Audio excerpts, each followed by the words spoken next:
अध्याय 161 पन्ना सागर घाटी। वाह, सायरन बजा और पेनरोज मैच टॉवर लूप हवाई पोत धीरे धीरे ऊपर उठा। आर्कन द्वारा लुढ़का हुआ वायु प्रवाह हवाई जहाज को खींचता हुआ पश्चिम की ओर उड़ गया। निचले केबिन में ड्यूक सोफे पर लेटा हुआ था। उसका शरीर लगभग पूरी तरह से सोफे से लिपटा हुआ था। सर, कुइहाई घाटी कैसी दिखती है? लड़की सहायक म्यूलाली एक तरफ बैठी थी, अपनी ठोड़ी को अपने हाथों पर टिकाए हुए। उसकी लंबी पलकें मुड़ी हुई, वह कुइहाईगु और उसकी पार्टी के बारे में कल्पनाओं से भरी हुई थी। मैं कुइहाई घाटी कभी नहीं गया, लेकिन मैंने सुना है कि यह घाटी पन्ना हरे सागर की तरह दिखती है। पेड़ आमतौर पर दसियों मीटर ऊंचे होते हैं और घाटी का तल अथाह समुद्र तल है। ड्यूक भी कुइहाई घाटी के बारे में उत्सुकता से भरा हुआ है। वो पहले भी स्नैक हेड टाउन के पास के जंगल में आया जाया था, लेकिन चूंकि यह आध्यात्मिक झरने से बहुत दूर है, इसलिए ये जंगल एक साधारण जंगल ही है। 50 मीटर से अधिक ऊंचे पेड़ दुर्लभ हैं, 100 मीटर ऊंचे पेड़ों की तो बात ही छोड़िए। चीची शियादोऊ केबिन के शीशे पर लेटा हुआ उत्सुकता और घबराहट से खिड़की से बाहर देख रहा था, और धरती दूर तक एक चित्र की तरह खुलती जा रही थी। चिकन ड्यूक के क्रोध के सागर में था, बाहर आने के लिए शोर मचा रहा था। हालांकि ड्यूक ने आध्यात्मिक क्रिस्टल राशन को काटने की धमकी देकर इसे वापस रोक दिया। अगर चिकन को वास्तव में भागने दिया गया तो मुझे डर है कि यह कुछ परेशानियों का कारण होगा। उसका चिक के साथ एक अनुबंध था और दूसरों के लिए उसे बर्बाद करना बेकार होगा। लेकिन आर्कन मास्टर्स के लिए अनुबंधित कल्पित बौने भी महत्वपूर्ण शोध मूल्य के हैं। यदि पेनरोज इसे शोध के लिए उपयोग करना चाहता है तो ड्यूक इसे देगा या नहीं? तो बस चूजे को छुपाएं और इन अनावश्यक परेशानियों से बचें। क्या हम उस काले जैड बिच्छू राजा से मिलेंगे? मैंने सुना है कि वो कुइहाई घाटी में स्वास्थ्य लाभ के लिए छिपा हुआ है। मुलाली फिर से कल्पना कर रही थी। कौन जानता है, लेकिन अगर तुम उससे सामना भी करोगे तो डरो मत, प्रशिक्षक उसे सीधे मुक्का मार देगा। ड्यूक को पेनरोज पर पूरा भरोसा है। यद्यपि पेनरोज केवल रिंग 3 आर्केनिस्ट है, वह एक कार्ड बनाने वाला विद्वान है। मुझे नहीं मालूम कि मेरे हाथ में कितने 3 रिंग आर्कन कार्ड हैं। अंधाधुंध बमबारी के तहत दुर्जेय शक्ति पृथ्वी आर्कन मैच के प्रक्षेपण अंगूठी से ज्यादा खराब नहीं होगी। 7वीं अंगूठी ब्लैकजैड बिच्छू राजा को हराना मुश्किल नहीं है। सुंदर लड़की के साथ बातचीत करते हुए समय तेजी से बीत गया, और इससे पहले कि आप कुछ समझ पाते, हवाई जहाज हुईहुआन स्नैकहिट टाउन से गुजर चुका था।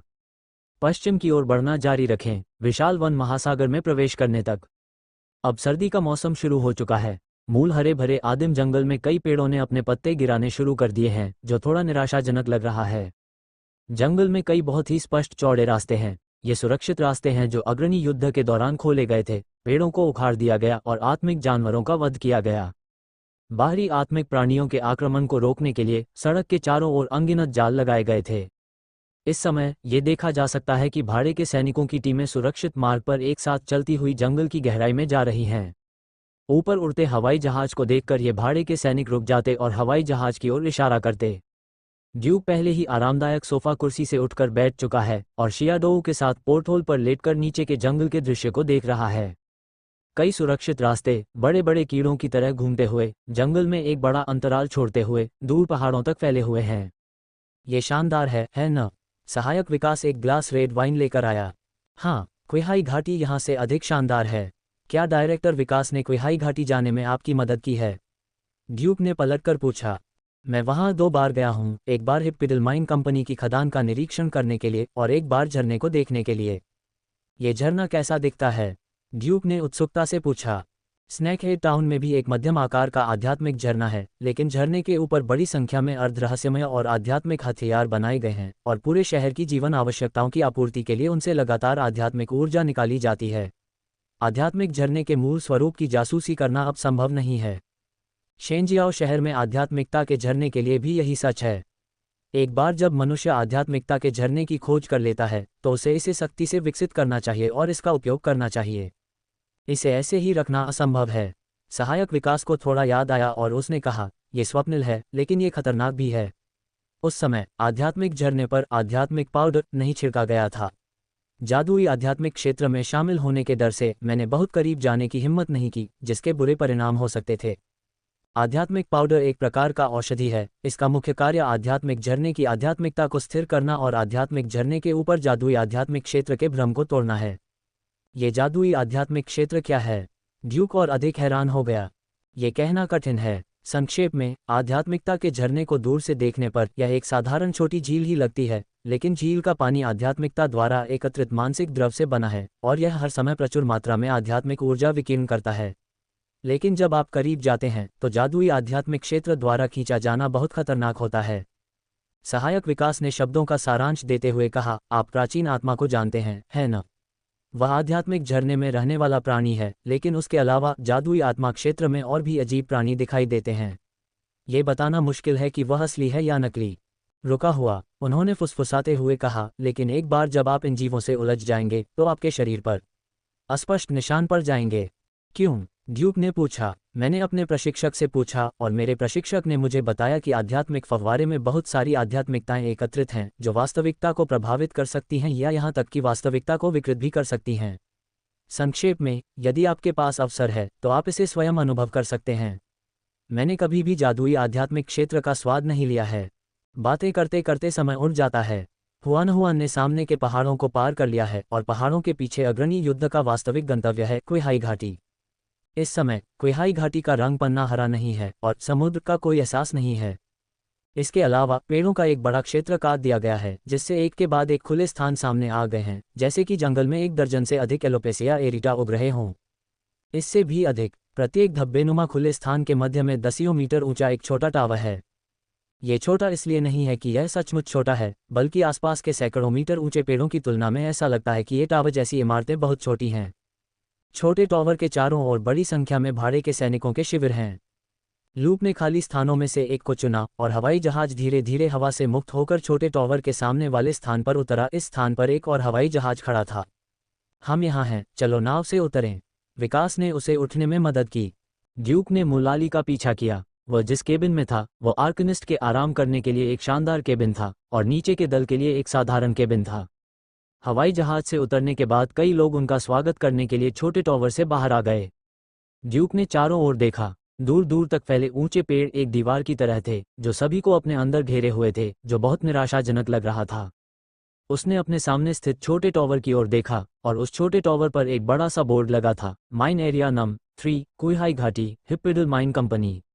ये हिबिडी कंपनी की नंबर 3 खदान है और यह एक सुरक्षा शिविर भी है। भाड़े के सैनिकों के समूह ने क्वेहाई घाटी में प्रवेश करने के बाद यहाँ डेरा डाला, हिबिडी कंपनी के संरक्षण का आनंद लिया और फिर ऊंचे जंगलों में शिकार करने चले गए। महामहिम पेनरोज, आपका स्वागत है, एक आकर्षक मध्यम आयु वर्ग के व्यक्ति ने, जो एक रहस्यवादी की पोशाक में था, मुस्कुराया और छोटे टावर की प्रतीक्षा कर रही टीम में झुक गया। ड्यूक ने एक ही नज़र में उसकी पहचान कर ली। वह द्वितीय रिंग आर्कानिस्ट लियो वेज था, जो कभी स्नैकहेड टाउन की मैजिक सोसाइटी में खुली कक्षा में पढ़ाता था। अध्याय 162 आत्मा की खान। महामहिम लेओविस, आपसे मिलकर खुशी हुई। मैंने स्नेकहेड टाउन के फालिंग क्लब में आपका सार्वजनिक व्याख्यान सुना है। ड्यूक उनका अभिवादन करने के लिए आगे बढ़ा। मुझे इस सुंदर मध्यम आयु वर्ग के रहस्यवादी के बारे में अच्छी धारणा है। लियो वेस की सार्वजनिक कक्षा को सुनने के बाद ड्यूक के हृदय में एक दिव्य अनुभूति हुई और घर लौटने पर उन्हें 4 सितारा आध्यात्मिक प्रशिक्षु के रूप में पदोन्नत किया गया। लियो वेस के व्याख्यान के लिए जो बात उन्हें सबसे अधिक याद है वह है अंतिम वाक्य, शायद बुरे जीवन का कोई समाधान नहीं है, लेकिन आध्यात्मिक रहस्यों का समाधान अवश्य होना चाहिए। ड्यूक, मैं तुम्हें जानता हूँ, लियोविस ने मुस्कुराते हुए जवाब दिया, ये जानते हुए कि तुम स्नैकहेड टाउन से आए हो, मैंने अनुमान लगाया कि तुम्हें लॉ स्पिरिट सोसाइटी की सार्वजनिक कक्षा में जाना चाहिए था, लेकिन मुझे याद नहीं है कि तुम उस समय वहाँ थे या नहीं, और मेरे पास तुम्हें देखने के लिए शेंजियाओ शहर वापस जाने का समय नहीं है। क्या आप यहाँ तैनात हैं? खानशाफ्ट 3 और इस शिविर की सुरक्षा मैं लंबे समय तक करूंगा। लियोविस के बोलने के बाद उसने सभी को पहले छोटे टावर पर जाने के लिए कहा। छोटा टावर एक अस्थायी जादूगर टावर है। रहस्यमय जादूगर लंबे समय से जंगल में तैनात हैं, इसलिए उनके आराम से रहने के लिए जादूगर टावर का निर्माण करना स्वाभाविक है। वर्तमान में क्वेहाई घाटी में कुल 15 अस्थायी जादूगर टावर बनाए गए हैं, यानी यहाँ कम से कम 15 दूसरे स्तर के रहस्यमय जादूगर तैनात हैं। एक स्तर के रहस्यमय मास्टर अकेले एक अस्थायी रहस्यमय टावर को तैनात करने के लिए पर्याप्त रूप से योग्य नहीं है, क्योंकि वे पर्याप्त मजबूत नहीं हैं। अस्थायी जादूगर टावर में बातचीत की और दोपहर का भोजन किया। दोपहर में पेनरोज ने सुझाव दिया कि सभी लोग कुएं के पास जाएं और देखें कि स्पिरिट अयस्क कैसे इकट्ठा किया जाता है। यह मुख्य रूप से ड्यूक जैसे युवा आर्कानिस्टों के लिए ज्ञान बढ़ाने के लिए था। खदान का प्रवेश द्वार अस्थायी जादूगर टावर के ठीक नीचे है। खदान में रेलिंग और आध्यात्मिक सीढ़ियां बिछाई गई हैं जो सैकड़ों मीटर गहराई तक जाती हैं। जब आप खदान के तल पर पहुंचेंगे तो आप खदान को सहारा देने वाले विशाल धातु के खंभे देख सकते हैं। हमारे सामने निर्माण क्षेत्र में हम भूरे रंग की चट्टानों के बीच एक हल्की रोशनी टिमटिमाती हुई देख सकते हैं। एक मजदूर ने खनन कुदाल ली और आसपास की चट्टानों को तोड़ दिया। दूसरे कारीगर ने एक छोटे से हथौड़े से टूटी चट्टान को गिराया और फिर ब्रश से धूल को थोड़ा थोड़ा करके हटाया। धीरे धीरे सफाई का काम आगे बढ़ा और चट्टान से एक चमकता हुआ पत्थर बाहर निकल आया। उच्च ऊर्जा आध्यात्मिक क्रिस्टलीकरण, एक विशेष खनिज जो केवल आध्यात्मिक झरने के आसपास वितरित किया जाता है। जब आध्यात्मिक झरना बदलता है तो मूल स्थिति आध्यात्मिक रूप से जमा हो जाती है और यह विशेष उच्च ऊर्जा आध्यात्मिक क्रिस्टल धीरे धीरे बनता है। समय के साथ एक आध्यात्मिक शिरा बनती है। खनिक की टोकरी को देखते हुए वहां पहले से ही कई स्पिरिट क्रिस्टल थे और उसने ड्यूक और अन्य लोगों का अभिवादन किया। उत्पत्ति के स्थान पर कुछ भी मूल्यवान नहीं है, इसलिए आपका स्वागत है। आप सभी कुछ स्पिरिट क्रिस्टल चुनें और उन्हें स्मृति चिन्ह के रूप में अपने साथ ले जाएं। तब तक प्रतीक्षा करें जब तक पेनरोज ने थोड़ा सिर हिलाया। निदेशक विकास ने आगे बढ़कर एक स्पिरिट क्रिस्टल उठाया और कहा, महामहिम लियो वेज, आपके उदार उपहार के लिए धन्यवाद। निर्देशक लीडमैन भी आगे आए और एक टुकड़ा ले लिया। इसके बाद कई प्रथम रिंग रहस्यमय जादूगरों ने अपने स्पिरिट क्रिस्टल चुने और ड्यूक ने बिना किसी हिचकिचाहट के एक क्रिस्टल ले लिया। कुछ और डॉलर ले आओ, लियो वेज ने मुस्कुराते हुए कहा। बस बहुत हो गया, बस एक स्मारिका रख लो। विकास मुस्कुराया, और यह सच है, एक स्पिरिट क्रिस्टल केवल 20 या 30 सुनहरे ड्रैगन होते हैं। आर्कन मास्टर्स के लिए यह कोई बहुत मूल्यवान वस्तु नहीं है तथा इसका स्मारकीय महत्व वस्तु के मूल्य से कहीं अधिक है। खदान के किनारे चलते हुए ड्यूक ने देखा कि खदानें सभी दिशाओं में फैली हुई हैं तथा शिराओं में स्पिरिट क्रिस्टलों का वितरण वास्तव में बहुत बिखरा हुआ है। लेकिन एक अच्छी बात यह है कि आध्यात्मिकता समृद्ध होगी और अवक्षेपित होगी, जिससे एक मानक आकार का स्पिरिट क्रिस्टल बनेगा। वांछित खनिज निकालने के लिए अन्य अयस्कों की तरह खनन और शोधन की आवश्यकता नहीं होती। यहाँ एक स्पिरिट क्रिस्टल काटा जाता है, जो एक स्पिरिट क्रिस्टल है जिसे सीधे इस्तेमाल किया जा सकता है या बेचा जा सकता है, ठीक उसी तरह जैसे पैसे उठाना। खदान के अंदर का दृश्य नीरस है। एक खदान हॉल में आकर लियो वेज बैठ गए और कॉफी पीने लगे। लेकिन पेनरोज ने कहा, हॉल से जुड़ी हर आध्यात्मिक खदान आध्यात्मिकता से भरी हुई है। आप यहाँ ध्यान करके देख सकते हैं कि आपको कोई बोध प्राप्त होता है या नहीं। यदि आप ध्यान विधि में कोई दृष्टि जोड़ सकते हैं तो यह एक अद्भुत यात्रा होगी। गुरुजी, क्या आपको कभी यहाँ कोई दिव्य अनुभूति हुई है? रोरो या स्नो ईगल ने पूछा। पेनरोज ने उदासीनता से उत्तर दिया, नहीं। फिर वह मुड़ा और लियो वेज के साथ कॉफी पीने लगा। ये देखकर सहायक विकास ने सभी का अभिवादन किया। ध्यान करने के लिए कोई खदान खोजो और बहुत दूर मत जाओ। 1 घंटे के बाद हम यहाँ इकट्ठा होंगे, चाहे हमें कुछ हासिल हुआ हो या नहीं। भीड़ तितर बितर हो गई। ड्यूक को भी एक बारूदी सुरंग मिली और वह उसमें घुस गया। खदान में अंधेरा नहीं है, हर जगह विशेष लैंप हैं जिन्हें स्पिरिट क्रिस्टल के अवशेषों पर भरोसा करके जलाया जा सकता है और रोशनी कभी नहीं बुझेगी। जिस खदान में ड्यूक ने प्रवेश किया था उसे छोड़ दिया गया है तथा आसपास की दीवारों पर स्पिरिट क्रिस्टल की कोई रोशनी नहीं चमक रही है। आसपास कोई पौधे नहीं हैं और वर्षा श्वास विधि का उपयोग श्वास प्रतिध्वनि स्थापित करने के लिए नहीं किया जा सकता है। शियाई ने बाहरी दुनिया को चेतावनी देने की क्षमता खो दी है। लेकिन पेनरोज और खदान में रहस्यमयी विशेषज्ञों के एक समूह के साथ मैं बहुत सुरक्षित महसूस करता हूँ। मुर्गा, ड्यूक, क्या बात है? चिकी हवा में बादल पर लेटी हुई ऊब से जम्हाई ले रही थी। बाहर आओ, मैं तुम्हें आत्मा क्रिस्टल दूंगा। अच्छा। अगले ही पल चूजा हवा के समुद्र से बाहर आ चुका था। ड्यूक के चारों ओर चक्कर लगा रहा था और तब तक इंतजार कर रहा था जब तक ड्यूक ने उस स्पिरिट क्रिस्टल को खाने के लिए नहीं फेंका जिसे उसने अभी उठाया था। उसने इधर उधर देखने का समय लिया और फिर चौंक गया। हम कहाँ हैं? मुझे बहुत सारे स्पिरिट क्रिस्टल की गंध आ रही है। लिंग खदान के नीचे। मुझे नहीं पता कि वह कहाँ है, लेकिन मैं स्पिरिट क्रिस्टल खाना चाहता हूँ। ड्यूक, जल्दी करो, मेरे लिए कुछ और स्पिरिट क्रिस्टल लाओ, मैं बड़ा होना चाहता हूँ। लालची मत बनो, ये किसी और का है, मेरा नहीं। कंजूस बनो। ठीक है, इतना गुस्सा मत हो। क्या तुम आज अधिक खाना चाहते हो ताकि तुम्हें भविष्य में खाने की जरूरत न पड़े, या क्या तुम हर समय स्पिरिट क्रिस्टल लेना चाहते हो? छोटी मुर्गी ने अपनी मोटी पूंछ घुमाई और चिल्लाई, मनुष्य केवल चुनाव करते हैं और मेरी छोटी मुर्गी सब कुछ चाहती है। उसने अपना हाथ बढ़ाया और चूजे के बड़े हरे सिर को रगड़ा और ड्यूक ने आदेश दिया, चालबाजी मत करो, आओ मेरे साथ मिलो। आप क्या कर रहे हो? मुझे अभ्यास करने में मदद करो।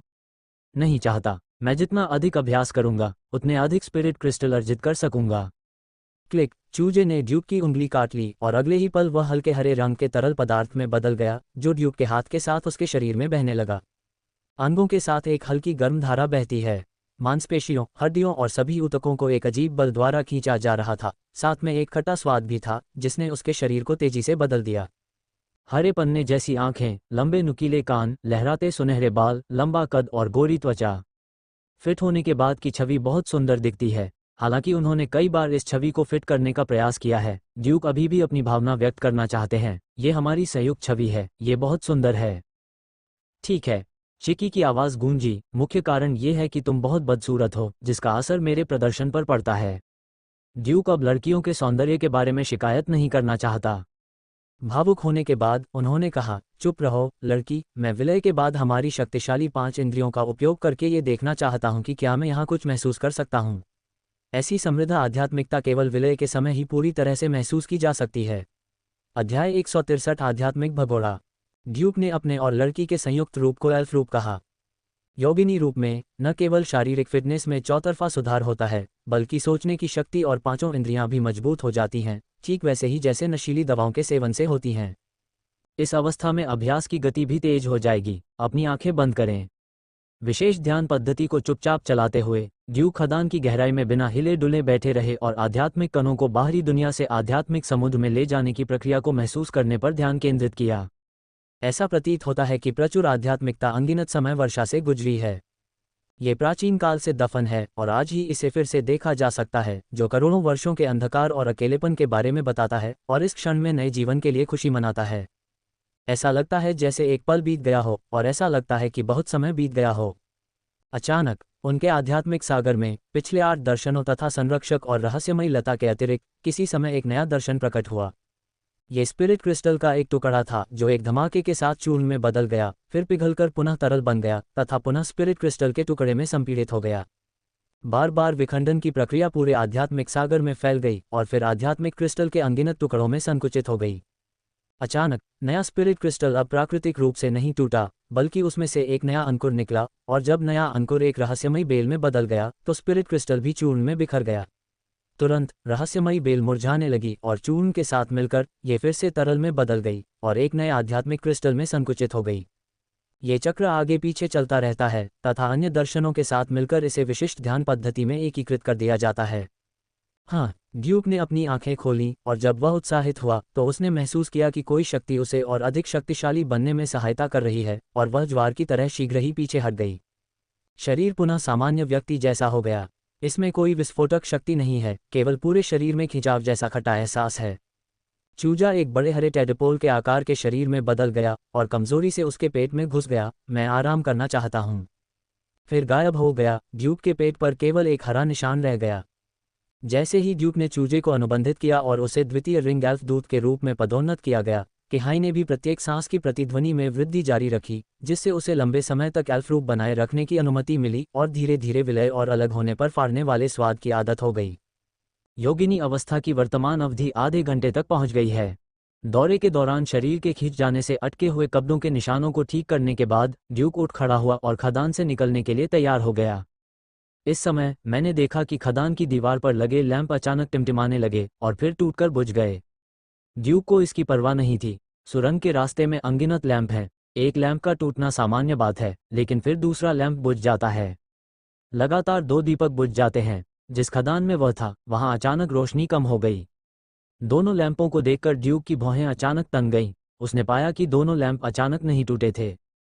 इसके बजाय ये सड़ गया। दीपक का फ्रेम जंग खा गया है, मानो उस पर हजारों वर्षों से जंग लगी हो।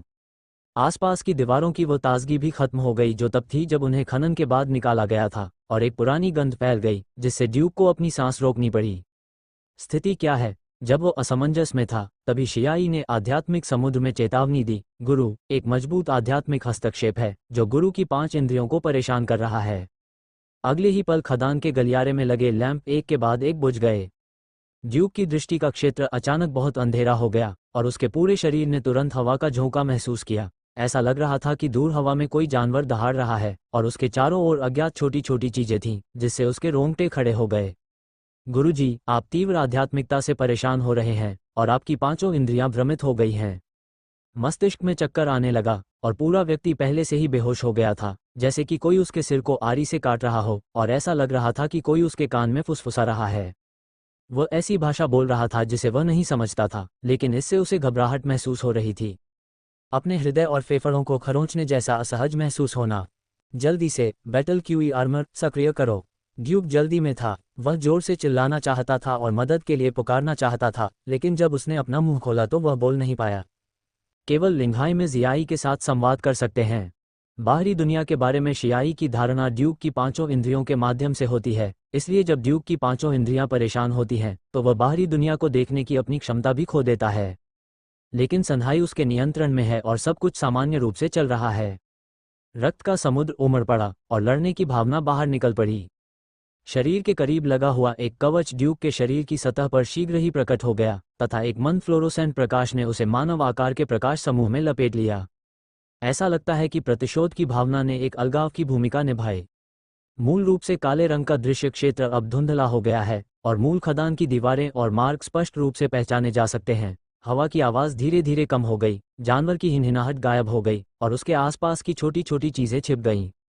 मस्तिष्क में थोड़ी स्पष्टता आ गई। टहलना। ड्यूक ने बिना किसी हिचकिचाहट के लड़खड़ाते हुए खदान के निकास की ओर दौड़ लगा दी।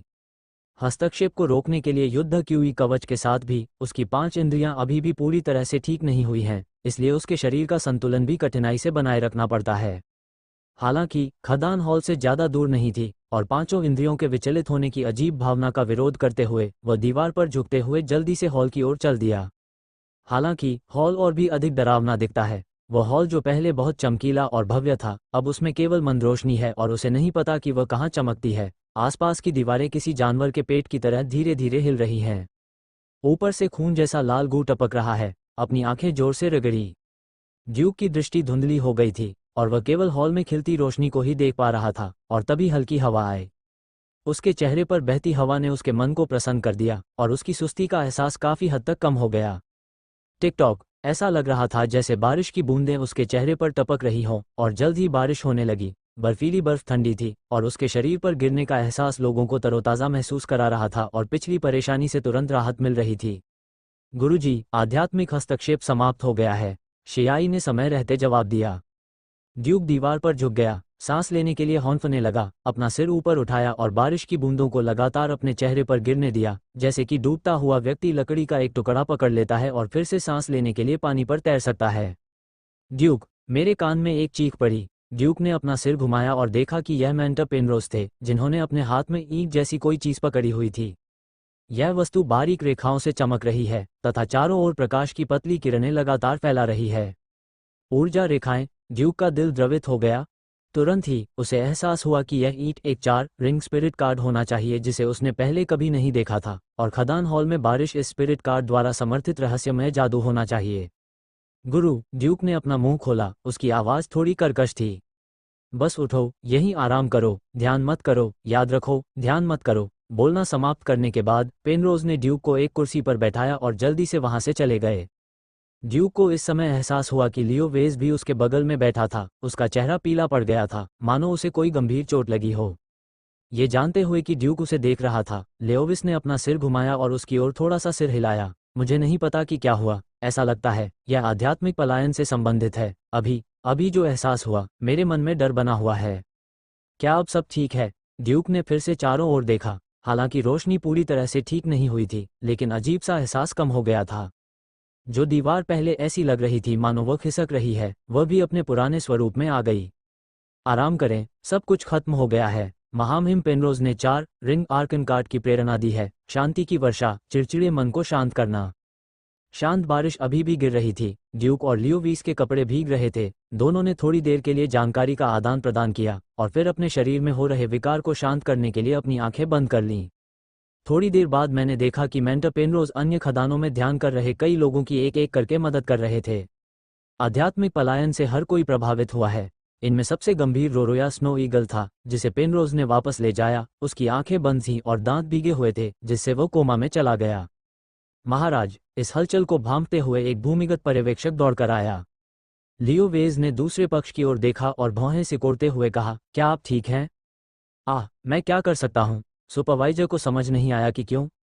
पेनरोज ने ये देखा और जल्दी से कहा, मुझे डर है कि आध्यात्मिक उत्पात केवल आर्कानिस्टों पर लक्षित है। लियो वेज, इस पर्यवेक्षक को कुछ लोगों को बुलाने दो और रोरोया को ले जाने के लिए कहो। चलो पहले कुएं पर वापस चलते हैं।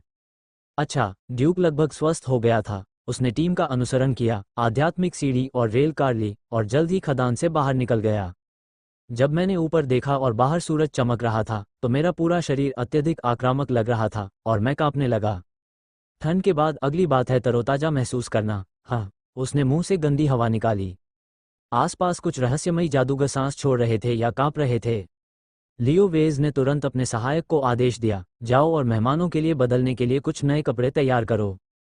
कपड़े बदलें और कॉफ़ी बनाएं। रोरोया स्नो ईगल को छोड़कर, जो अभी तक नहीं जागा था, सभी लोग अस्थायी जादूगरनी टॉवर की सबसे ऊपरी मंजिल पर एकत्र हुए तथा कांच की खिड़कियों से दोपहर की धूप का आनंद लेते हुए अपने पिछले अजीब अनुभवों पर चर्चा कर रहे थे।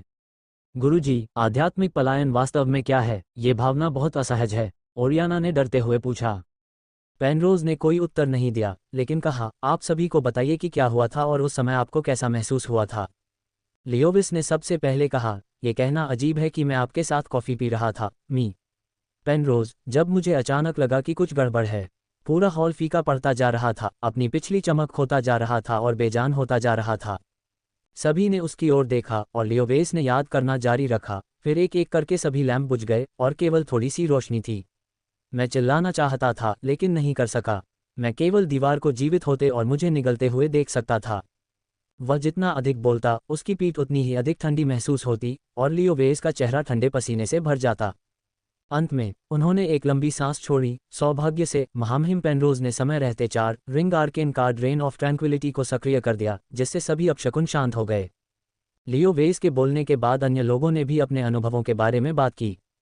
मूलतः ये वैसा ही था जैसा ड्यूक के साथ हुआ था। रोशनी चली गई, दीवारें धुंधली पड़ गईं और मुझे ऐसा महसूस हुआ जैसे कोई जानवर दहाड़ रहा है और मेरे अंदर कुछ उलझ गया है। ये सिर्फ इतना है कि ड्यूक को जियाओई की मदद है, जो बैटल क्यूई कवच के शरीर की सुरक्षा को समय पर उत्तेजित करने से अलग है। उन्हें सचमुच ऐसा महसूस हुआ कि उन पर हमला किया गया है और तात्कालिक रहस्यमय मंत्रों का उन पर कोई प्रभाव नहीं पड़ा, मानो आध्यात्मिक समुद्र में रहस्यमय चमत्कारों ने कोई प्रतिक्रिया ही नहीं की। ओलियाना ने घबराहट में बताया, मुझे उस समय थोड़ा घुटन महसूस हो रही थी और मैं बुरी तरह से हौंफ रही थी, लेकिन मैं सांस नहीं ले पा रही थी। मुझे तब तक अच्छा महसूस नहीं हुआ जब तक कि बारिश शुरू नहीं हो गई और फिर आप, प्रशिक्षक, आए और मुझे उठने में मदद की। तुम्हारे बारे में क्या ख्याल है, ड्यूक? जब बाकी सब बोल चुके तो पेनरोज ने ड्यूक की ओर देखा। तुम ही एकमात्र ऐसे व्यक्ति हो जो लॉबी में चलने और मदद मांगने पर जोर दे सकते हो। सभी लोग ड्यूक को उत्सुकता से देखने लगे। ड्यूक स्वाभाविक रूप से यह नहीं बताएगा कि उसे शियाओई जैसी मदद मिली है। उसने भौहें सिकोड़ते हुए कहा, जब मैंने ध्यान करना शुरू किया तो मैंने आध्यात्मिक खनिज शिराओं और आध्यात्मिक झरनों के समय में बदलाव महसूस किया। जल्द ही मुझे एक बोध हुआ और मुझे एक नए भ्रम का एहसास हुआ। तुम्हें कोई आभास हुआ है? लियोवेस ने आश्चर्य से कहा और फिर फुसफुसाया, माफ करना, मेरा बीच में बोलने का इरादा नहीं था, तुम जारी रखो। ड्यूक ने सिर हिलाया और जारी रखा। उस समय मैं उठने और हॉल में लौटने वाला था और फिर मैंने एक रोशनी को बाहर जाते देखा, जैसे कि यह हजारों साल पुराना था, और फिर दीवार। ये आपके द्वारा वर्णित के समान है, लेकिन मैंने रक्त के समुद्र का भी अभ्यास किया और सहज रूप से बैटल क्यूई कवच का इस्तेमाल किया, इसलिए मुझे थोड़ा अधिक सचेत महसूस हुआ। लड़ाकू आत्मा कवच की रक्षा पर भरोसा करते हुए उसने हॉल तक चलने की पूरी कोशिश की और शांति की बारिश की सुरक्षा की प्रतीक्षा की। बस इतना ही, गुरु, ड्यूक ने अपना वर्णन समाप्त किया। क्या आप सचमुच नए दृष्टिकोण को समझ गए? यह एक स्पिरिट क्रिस्टल की तरह है जो टूटने और संपीड़ित होने की प्रक्रिया को दोहराता रहता है। आपकी धारणा वास्तव में बहुत मजबूत है। पेनरोज ने प्रसन्नतापूर्वक मुस्कुराया, फिर अपनी मुस्कान को नियंत्रित किया और गंभीरता से कहा, मुझे भी उस समय कुछ असामान्य महसूस हुआ, जैसे कि कुछ मेरी 5 इंद्रियों में हस्तक्षेप कर रहा था, जिससे वास्तविक दुनिया के बारे में मेरा निर्णय धुंधला हो रहा था। कहा जाता है कि तीसरे रिंग के रहस्यमय जादूगर के रूप में पेनरोज लगभग चौथे रिंग के पृथ्वी के रहस्यमय जादूगर के दायरे में पहुंच गए थे। उन्होंने ठंडे स्वर में कहा, पहले तो मुझे लगा कि लिंगवान में कुछ गड़बड़ है, शायद ये जादुई आत्मा क्षेत्र का पुनः समर्थन था, लेकिन ऐसा महसूस नहीं हुआ। लेकिन आसपास की आध्यात्मिकता उबल रही थी।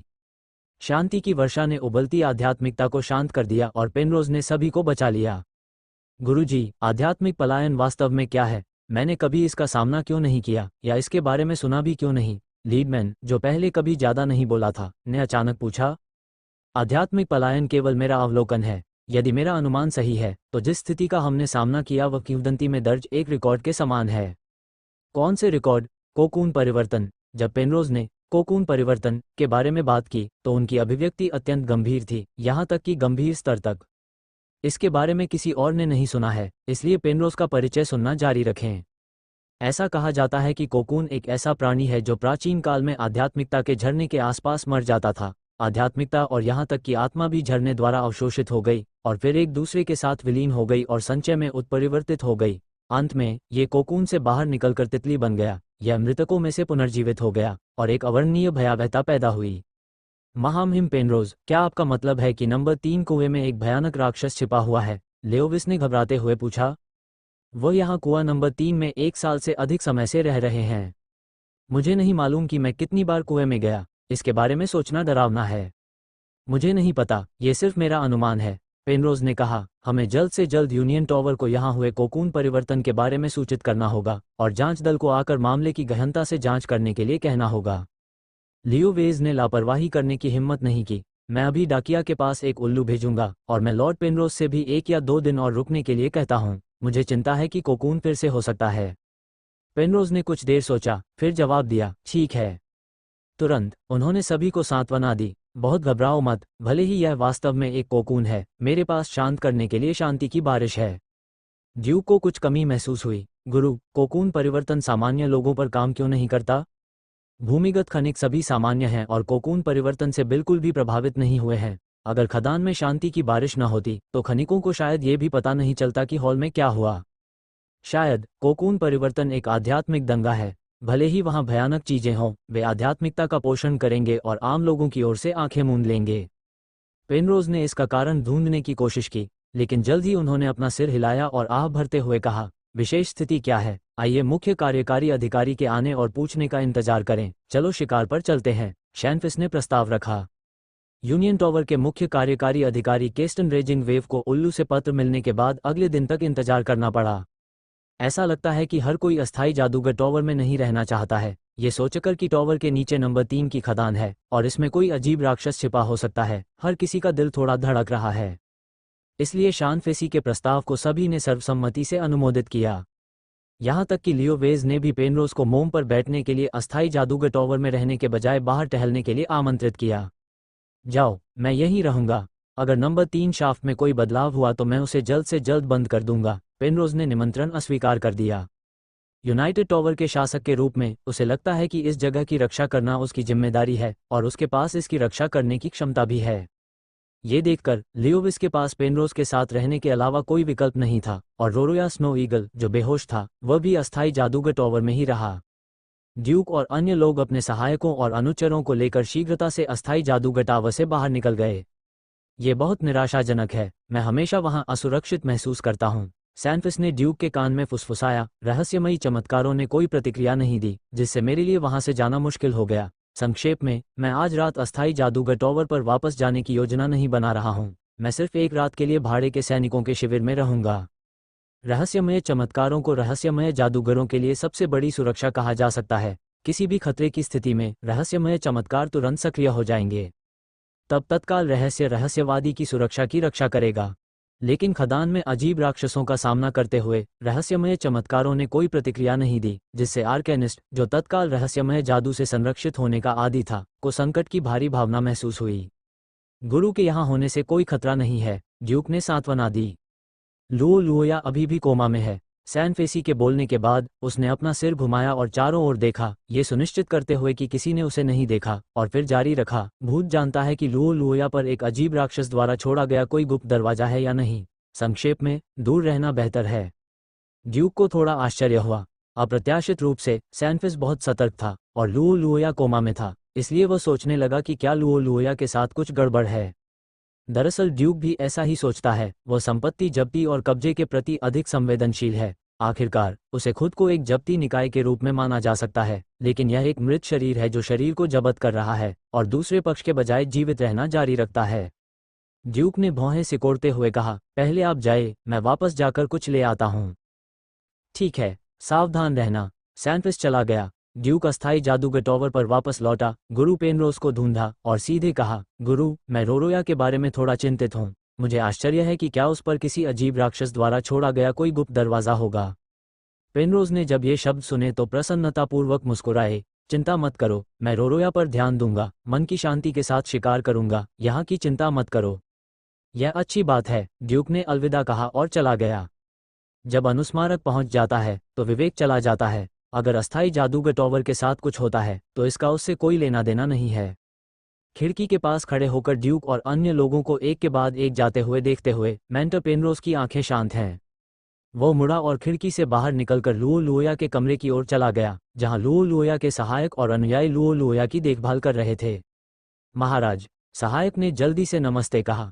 पेनरोज ने हाथ हिलाकर सहायक को जल्दी आने का संकेत दिया। वो लुओ लुओया के बिस्तर के पास आया और लुओ लुओया को देखा, जो अभी भी अपने दांत भींचे हुए था और बेहोश था। उसे नहीं पता था कि वह क्या सोच रहा था।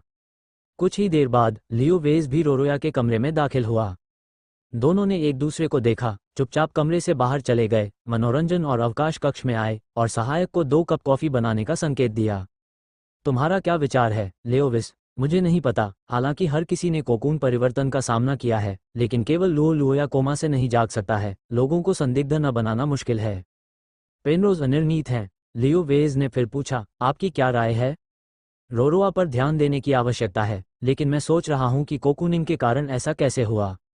आपका क्या मतलब है? ड्यूक को एक बोध हुआ। हो सकता है कि यह उसका बोध ही था जिसके कारण कोकून का निर्माण हुआ। यदि कोकून के पीछे प्राचीन काल में वास्तव में कोई भयानक चीज बनी है, तो वह गहरी नींद में होगी। हो सकता है कि ड्यूक के बोध ने उसे जगा दिया हो।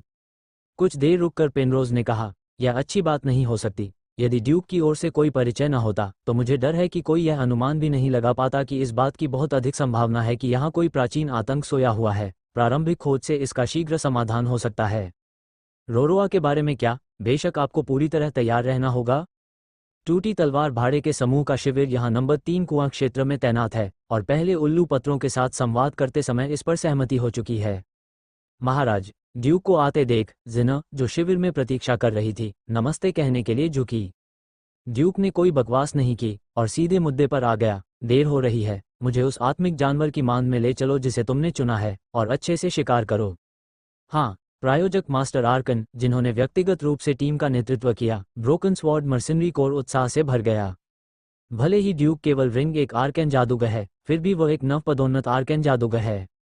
शूरवीरों की नज़र में वो अभी भी एक अप्राप्य शक्ति है, एक महान अस्तित्व जो वन युद्ध के मैदान पर हावी हो सकता है। तथ्य समान है। चिची, जियाडोउ ड्यूक के कंधे पर लेट गया और अपनी बड़ी रोएदार पूंछ को दूसरे कंधे पर फेंक दिया, जैसे कि एक बड़ा दुपट्टा हो। सर्दियों की शुरुआत में जंगल में चलने वाली ठंडी हवा से बचने के लिए यह स्वचालित हीटिंग स्कार्फ बहुत आरामदायक है।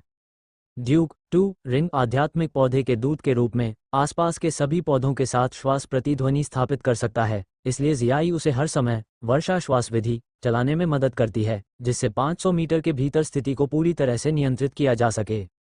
डूक्यू होलोग्राफिक स्क्रीन सक्रिय है और मिनी मैप किसी भी समय और कहीं भी मार्गदर्शन प्रदान करता है। इस क्षेत्र में हमें एक 2 रिंग वाला स्पिरिट बीस्ट सकिंग फुटबैट मिला। इसे पकड़ना मुश्किल था, लेकिन इसने रेजिमेंट के कई सदस्यों को घायल कर दिया। जिना ने एक बड़े पेड़ की ओर इशारा किया जिस पर चूसने वाले चमगादड़ द्वारा छोड़े गए निशान थे। शियाई को कोई असामान्यता महसूस नहीं हुई, इसलिए ड्यूक आगे बढ़ता रहा। कुछ 100 मीटर दूर चलने के बाद छोटे से नक्शे पर अचानक एक छोटा सा चमकता हुआ लाल बिंदु दिखाई दिया। छोटे लाल बिंदु के चारों ओर लिखा है, संदिग्ध 2 रिंग वाला आत्मिक जानवर। ड्यूक ने तुरंत अपनी भौहें उठाईं और तेजी से छोटे लाल बिंदु की ओर चला गया। सभी मेरे पीछे आओ, मैंने पहले ही कुछ खोज लिया है। हाँ, जिना ने जवाब दिया। तुरंत टीम को निर्देश दिया, जल्दी करो, आगे बढ़ो। चुप रहो, वयस्क के लक्ष्य को चौंकाओ मत। कुछ 10 मीटर आगे चलने पर ड्यूक के हाथ में पहले से ही एक अतिरिक्त सैंड ईगल पिस्तौल है। अब इससे कोई फर्क नहीं पड़ता कि सैंड ईगल सामने है या नहीं। ये रहस्यमय हथियारों का एक चक्र है, और अधिकांश रहस्यमय लोगों के पास रहस्यमय हथियार होते हैं। लियानशान फेसी, एक रहस्यमय जादूगर जिसे केवल 2 साल पहले ही पदोन्नत किया गया है और जिसने केवल एक रहस्यमय आश्चर्य का निर्माण किया है, अपना स्वयं का रहस्यमय हथियार बनाने के लिए तैयार है।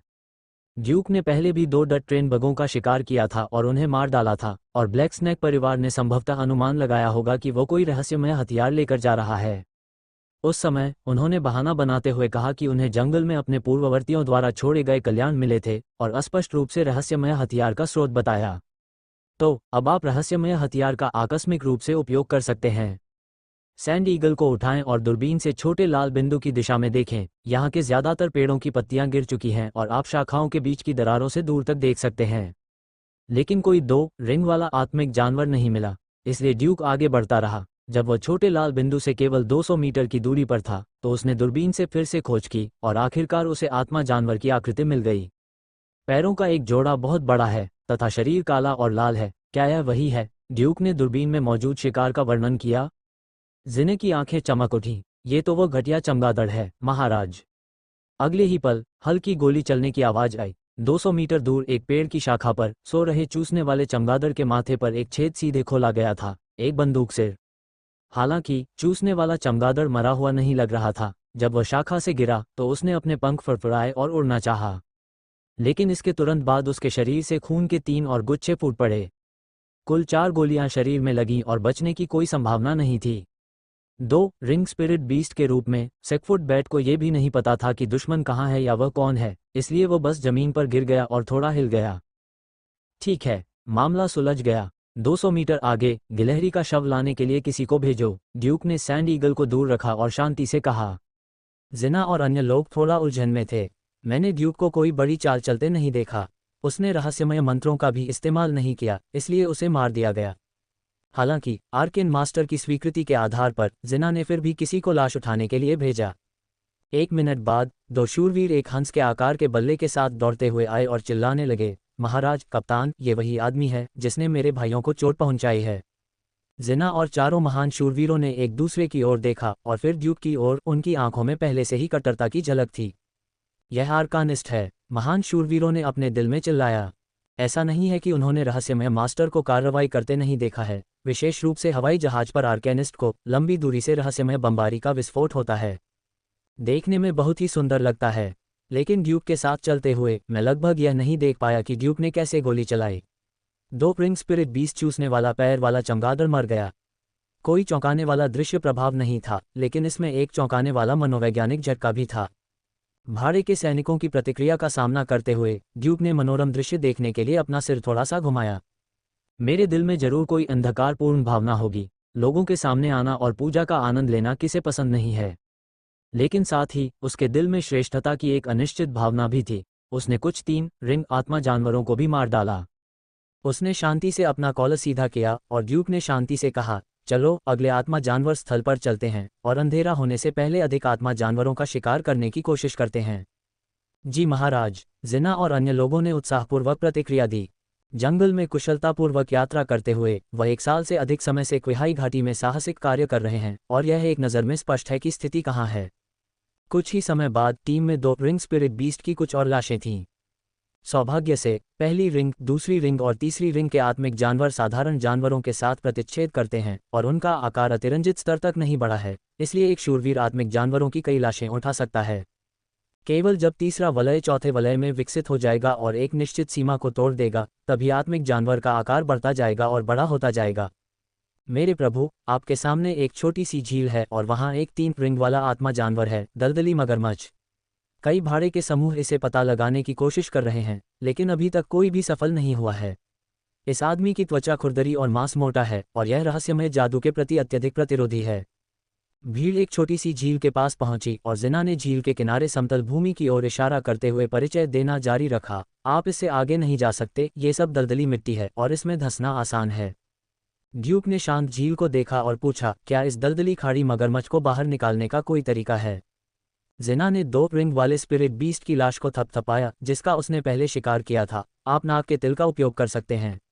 नाक के तिल के खून में बहुत तेज बदबू होती है और मगरमच्छ इसे पानी के नीचे सूंघ सकता है, तो फिर रक्तपात तुम्हें लुभाएगा। कई शूरवीरों ने सीधे ही तिल की गर्दन में रक्त वाहिकाओं को अलग कर दिया, जिससे बदबूदार खून के बड़े समूह निकल आए। शिकार ड्यूक ने गोली मारकर उसे मार डाला। चून की गोली के छेद बड़े नहीं थे, इसलिए खून की हानि बहुत कम हुई, इसलिए खून अधिक संरक्षित रहा। एक पल इंतजार करें। पहले शांत रहने वाली छोटी झील अचानक लहरों से हिलने लगी और फिर एक विशाल मगरमच्छ धीरे धीरे झील से ऊपर दलदल में चढ़ गया। ये सामान्य मगरमच्छों से बहुत अधिक भिन्न नहीं है, सिवाय इसके कि इसका शरीर आध्यात्मिकता से भरा हुआ है और यह आसपास के पौधों की सांस की प्रतिध्वनि के साथ अधिक मजबूती से हस्तक्षेप करता है। यह एक 3 रिंग आत्मा जानवर है। दलदली मगरमच्छ के झील से दूर जाने का इंतजार करते हुए ड्यूक, जो पहले से ही एक बड़े पेड़ में छिपा हुआ था, ने बिना किसी हिचकिचाहट के मगरमच्छ की आंखों में गोली मार दी। पूफ! गोली सटीक लगती है। दलदली मगरमच्छ की आंखें वहीं फट गईं, खून और आंसू एक साथ मिल गए और चारों दिशाओं में फैल गए। दलदली मगरमच्छ, जो दर्द से कराह रहा था, वहीं लुढ़क गया और एक दबी हुई चीख निकाली। उसने सीधे अपने सामने चूजे के शव को छोड़ दिया और छोटी झील की ओर भाग गया। ड्यूक ने जरा भी संकोच नहीं किया, वह लगातार ट्रिगर खींचता रहा और गोलियों में पैसे नहीं थे और उन्होंने भागते हुए दलदली मगरमच्छ पर गोली चला दी। हालांकि दलदल खाड़ी मगरमच्छ कवच पहने हुए है और गोली इसे मारा, ऐसा लगता है कि प्रभाव बहुत मजबूत नहीं है। प्रत्येक गोली कवच से चूक गई, लेकिन क्षति बहुत सीमित थी। ये सचमुच बहुत कठोर है, बिल खोदने वाली सेना चींटी के खोल से भी अधिक कठोर। ड्यूक ने 30 राउंड गोलियां चलाईं, जल्दी से एक जोड़ी मैगजीन बदली और गोली चलाना जारी रखा। एक ही समय पर दलदली मगरमच्छ को भागने की कोशिश करते देख जिना ने पहले ही चारों ओर घात लगाए बैठे भाड़े के सैनिकों को बुला लिया था और दलदली मगरमच्छ का सामना करने के लिए सभी प्रकार की लंबी दूरी की मार्शल आर्ट का उपयोग करते हुए झुंड में आ गए थे। बर्फ तोड़ने वाला कुदाल रखो, जिना फिर चिल्लाए। तुरंत ही उसने एक स्पिरिट कार्ड फेंका। जब स्पिरिट कार्ड सक्रिय हुआ तो उसने तुरंत एक नीला जमे हुए तीर को मारा जो दलदल मगरमच्छ के अगले पैर पर जा लगा। बर्फ फट गई और दलदली मगरमच्छ के अगले पैर तुरंत जम गए। लेकिन अगले ही क्षण दलदली मगरमच्छ के अगले पैर बर्फ को तोड़कर आगे की छोटी झील की ओर भागने लगे। ये सच है कि यह एक शक्तिशाली 3 रिंग वाला आत्मिक जानवर है, लेकिन एक अच्छी तरह से तैयार घात के सामने ये फिर भी पहले भागने का फैसला करता है। बात सिर्फ इतनी है कि भाड़े के सैनिकों में से कई ने पहले ही एक ring arcane card ice pick card फेंक दिया है। अनगिनत बर्फ के शंकु के आकार के तीर दलदल मगरमच्छ पर लगे। हालांकि यह उसे सफलतापूर्वक जमा नहीं सका, लेकिन यह उसकी गति को काफी हद तक सीमित कर सकता था। इसे उसी स्थान पर जमने दें। ड्यूक, जो पेड़ पर था, ने इत्मीनान से गोलियां फिर से लोड की और फिर 30 गोलियां और बरसाईं, जिनमें से कुछ आंखों के गड्ढों से सटीक निशाना लगाकर मारी गईं। इसमें कोई संदेह नहीं है कि इससे दलदली मगरमच्छ को भारी नुकसान पहुंचा है। ओह! दलदली मगरमच्छ ने अपना सिर घुमाया, अपना मुंह चौड़ा खोला और उसमें से पानी की एक बड़ी धार निकली, जिसने बाहर मौजूद भाड़े के सैनिकों पर हमला कर दिया। भाड़े का सैनिक जब अपना मुंह खोला तो वह पहले ही तेज गति से भाग चुका था और जब पानी का स्तंभ उस पर गिरा तो वह सीधे कूद गया और पूरी तरह से उससे बच गया। धमाका! पानी का स्तंभ अज्ञात संख्या में बड़े पेड़ों से टकराया और एक खुले स्थान को तोड़ता हुआ आगे बढ़ा, जो ऐसा लग रहा था जैसे किसी रेलगाड़ी से टकराया हो। तीसरी अंगूठी रहस्यमय कला पानी स्तंभ एपी ज़ियाओई ने जल्दी से युद्ध क्यूई होलोग्राफिक स्क्रीन में इस रहस्यमय कला की जानकारी दी। ड्यूक अपने हाथ में सैंडहॉक स्कोप में तल्लीन था, इस रहस्यमय कौशल के प्रति उदासीन था और जब दलदल मगरमच्छ रहस्यमय कौशल को छोड़ने के लिए घूमा तो उसने लगातार 3 गोलियां चलाईं। 3 गोलियां मानो मौत का पीछा कर रही हों, ठीक आंख के गड्ढे में लगीं। उफ! मस्तिष्क आंखों के गड्ढों से बाहर निकल आया। दलदली मगरमच्छ को दूसरा रहस्यमय मंत्र छोड़ने का समय नहीं मिला, उसका ऊंचा सिर भारी होकर नीचे गिर गया और वह जमीन पर निश्चल होकर लेट गया। मृत। हाँ, बंदूक की नली पर मौजूद नहीं धुआं उड़ाने के बाद ड्यूक ने छलांग लगाई और दसियों मीटर ऊंचे पेड़ से नीचे कूद गया। प्रतिशोध की भावना पैरों पर केंद्रित होती है तथा पूरी तरह से शक्ति मुक्त करती है। स्थिर रूप से उतरने के बाद वह दलदली मगरमच्छ की ओर चला। उसे ब्रोकन स्वॉर्ड मर्सिनरी ग्रुप के भाड़े के सैनिकों ने घेर लिया था, जो इस सफल शिकार के लिए जयकार कर रहे थे। 3 रिंग्स। स्वयं बे मगरमच्छ मर चुका है। मास्टर ड्यूक अजय हैं। मास्टर आर्केनिस्ट को सलाम। आश्चर्यजनक! ब्रोकन स्वॉर्ड की स्थापना के बाद से 3 रिंग स्पिरिट बीस्ट्स का शिकार करना और उन्हें मारना पहली बार नहीं है। इससे पहले माइलाब्रिस लीजन के सहयोग से इसने 3 ring spirit beast crypt marching चींटियों का शिकार किया और उन्हें मार डाला। हालांकि क्रिप्ट आर्मी चींटियां सामाजिक आत्मा जानवर हैं और प्रत्येक व्यक्ति की ताकत 2 रिंग आत्मा जानवर से ज़्यादा मजबूत नहीं है। और इस बार यह पहली बार है कि ब्रोकन स्वॉर्ड ने एक पूर्ण 3 रिंग स्पिरिट बीस्ट का शिकार किया और उसे मार डाला। अध्याय 167 रेजिंग वेव्स। ब्रोकन स्वॉर्ड के भाड़े के सैनिकों के समूह ने दलदली मगरमच्छ के शव को विजयी भाव से घसीटा, जिससे पूरे नंबर 3 शिविर के भाड़े के सैनिकों के समूह का ध्यान आकर्षित हुआ। पूरे शिविर में केवल मुट्ठी भर भाड़े के सैनिक समूह हैं जो 3 रिंग वाले आत्मिक जानवरों का शिकार कर सकते हैं और उन्हें मार सकते हैं। निश्चित रूप से टूटी तलवार सिर्फ एक चाल थी। ड्यूक की मदद के बिना उनके लिए दलदली मगरमच्छ का शिकार करना और उसे मारना असंभव होगा। 5 प्रथम वलयों की लड़ने की शक्ति अभी भी बहुत कमजोर है। मृत दलदली मगरमच्छ की प्रशंसा करने के लिए भाड़े के सैनिक ब्रोकन स्वॉर्ड के शिविर में जमा हो गए। हालांकि जब अन्य भाड़े के समूह एक के बाद एक वापस आए तो ध्यान टूटी तलवार से हट गया, क्योंकि कई भाड़े के समूहों ने भी 3 रिंग आत्मा जानवरों का शिकार किया और उन्हें मार डाला। ड्यूक को यह बात बहुत स्पष्ट है कि ये पेनरोज मैच टॉवर के गुरु और भाई बहन हैं, जो प्रत्येक द्वारा प्रायोजित भाड़े के समूहों को शिकार का शिकार करने में मदद करते हैं। पहली और दूसरी रिंग के आर्कनिस्ट के लिए तीसरी रिंग के स्पिरिट बीस्ट का शिकार करना मुश्किल नहीं है। अगर मौका सही हो तो चौथी रिंग के स्पिरिट बीस्ट का भी शिकार किया जा सकता है। मुलाली, मिस्टर सैनफिस ने मुझे तुम्हारे बॉस को बोनफायर पार्टी में आमंत्रित करने के लिए कहा है। एक खूबसूरत महिला सहायक दौड़कर आए। ये सैनफिस की सहायक कैरोलीन है। मुलाली मुस्कुराया और कहा, बहन कैरोलीन, 1 मिनट रुको, मैं मिस्टर ड्यूक को फ़ोन करता हूँ। ड्यूक ने मूल रूप से ब्रोकन स्वॉर्ड शिविर में रात्रि भोज की योजना बनाई थी, लेकिन सैनफिस ने उसे आमंत्रित किया, इसलिए वह लाव पार्टी में भाग लेने के लिए वहां रुक गया। जब वह दौड़कर वहां पहुंचा तो उसे पता चला कि दाओसुके विकास और ब्रोंके भी वहां थे। गाल्बा और ओरियाना नहीं आएंगे, तुम समझ रहे हो। सैनफिस मुस्कुराया, ड्यूक के कंधों को गले लगाया और अलाव पार्टी में शामिल हो गया। मैंने एक कस्तूरी उड़ने वाली गिलहरी का शिकार किया, जो एक 3 रिंग स्पिरिट बीस्ट है। सबसे कीमती कस्तूरी को निकालने के बाद मैंने बाकी को भून दिया। विकास का सहायक कस्तूरी उड़ने वाली गिलहरी का मांस भूनने में व्यस्त है। अर्चनाविद और उसके सहायक अलाव के चारों ओर एकत्र हुए, जबकि शिविर में मौजूद भाड़े के सैनिक दूसरी ओर अलाव के पास मांस भून रहे थे। रात को सोते समय सावधान रहें और दुर्घटनाओं से हमेशा सावधान रहें। ब्रोंके ड्यूक के बगल में बैठ गया। उसे आर्कनिस्ट के पद पर पदोन्नत हुए लगभग 10 साल हो चुके हैं और वह पहले ही अपना छात्र जीवन पूरा कर चुका है। विकास और लीडमैन की तरह वह शोध करने के लिए पेनरोज मैच टॉवर में रहने जा रहा है।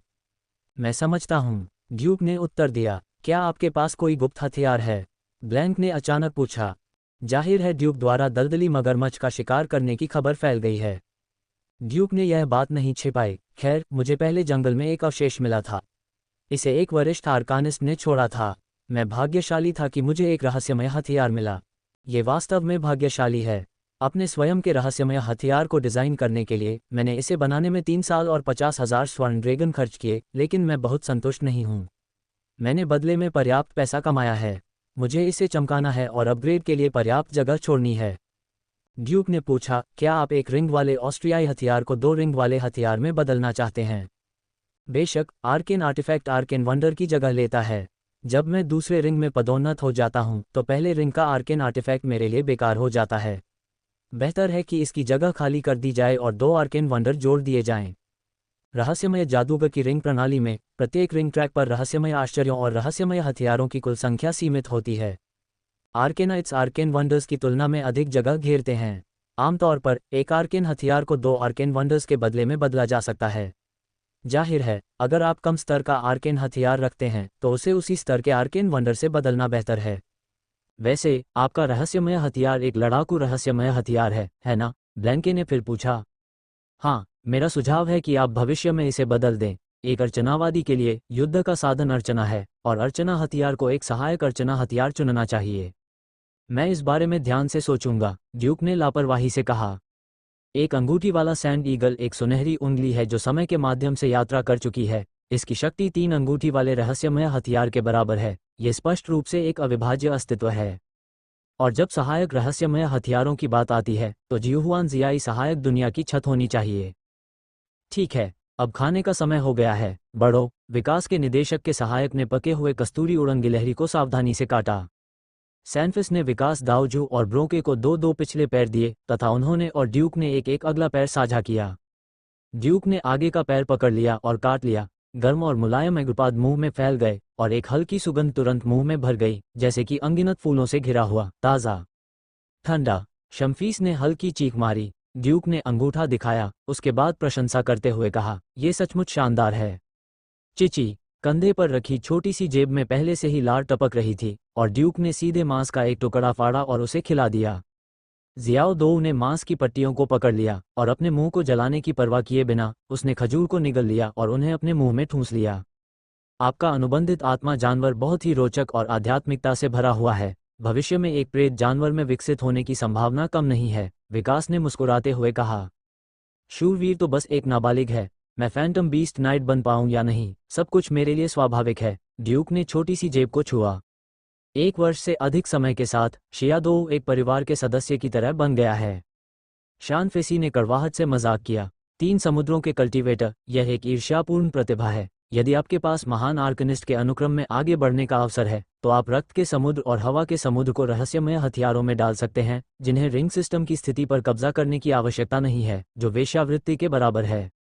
एक कस्तूरी उड़ने वाली गिलहरी को खा लेने के बाद सभी लोग कैंप फायर के चारों ओर बैठकर बातें करने लगे। शियादो ने जम्हाई ली और ड्यूक की गोद में लेट गई। शियाई ने पहले ही रक्त शोधन के माध्यम से अपनी लड़ाई की भावना को मजबूत करने के लिए सार्वभौमिक रक्त शोधन विधि को लटकाना शुरू कर दिया था। रक्त शोधन विधि पूरी होने तक प्रतीक्षा करें और अलाव पार्टी भी समाप्त हो जाए। चलो चलें, लिली। ओम। वापस आते समय आकाश तारों से भरा हुआ था। जिन शिविरों में भाड़े के सैनिक रेजिमेंट तैनात हैं वे एक दूसरे के बहुत करीब हैं। अस्थायी जादूगर टॉवर के शीर्ष पर एक चमकदार रोशनी है जो पूरी रात चलती है, चांद की तरह सभी दिशाओं में चमकती है। सर, कस्तूरी उड़ने वाली गिलहरी वास्तव में बहुत स्वादिष्ट है। म्यूलाली ने उस आत्मा जानवर के मांस के बारे में याद किया जो उसने अभी खाया था। उसके चेहरे पर एक उज्ज्वल मुस्कान थी जिसमें अभी भी एक बच्चे की मासूमियत थी। उच्च सामग्री, बस सरल खाना पकाने, स्वाद वास्तव में अच्छा है। सर, आज रात चांद नहीं है, लेकिन यहाँ से अस्थायी जादूगरनी टॉवर की चमकदार रोशनी आसमान में लटके चांद की तरह दिखती है। मुलाली उस सुंदर रात्रि दृश्य का वर्णन कर रही थी जो उसने देखा था। अचानक आकाश की ओर इशारा करते हुए कहा, अरे सर, उधर देखिए, ऐसा लग रहा है जैसे कोई हवाई जहाज हमारी ओर उड़ रहा है। ड्यूक ने लड़की की उंगली की दिशा में देखा और रात के आकाश में लाल और हरे रंग की चमकती हुई कोई चीज तेजी से इस ओर उड़ती हुई देखी। ये हवाई पोत पर स्थित स्थिति रोशनी है।